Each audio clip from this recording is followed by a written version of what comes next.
Good morning everybody, myself Acharya Vishvendra, and today I'm going to discuss a worksheet on the quantum theory of light.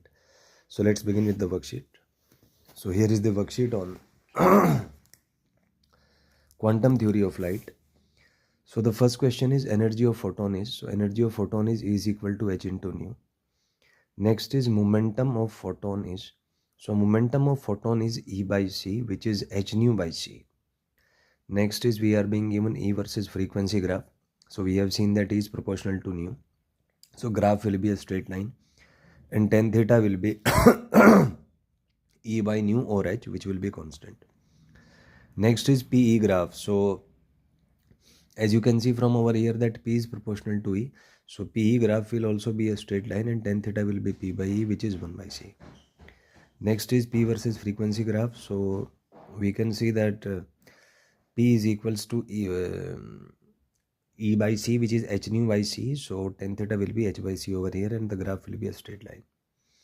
Next question is dynamic mass of photon. So dynamic mass is E by C square, which is h nu by C square.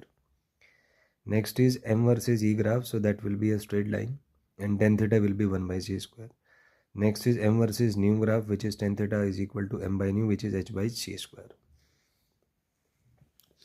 Next here is wavelength of photon is, so C is equals to lambda into frequency. So lambda from here will be C by frequency.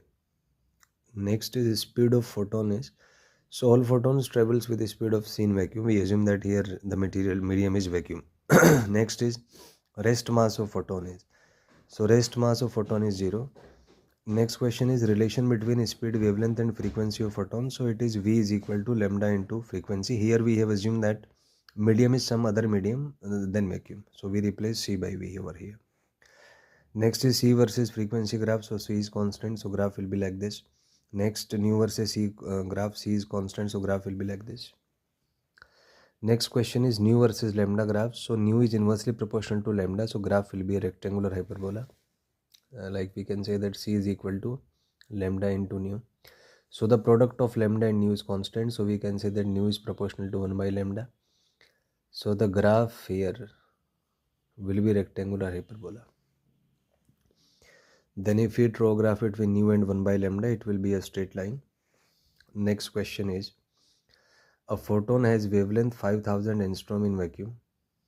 Then first question is, find its speed in vacuum. So speed is 3 into 10 is to power 8 meter per second. Next is find its frequency. So we have frequency as V by lambda. So after all the calculations, we get frequency as 6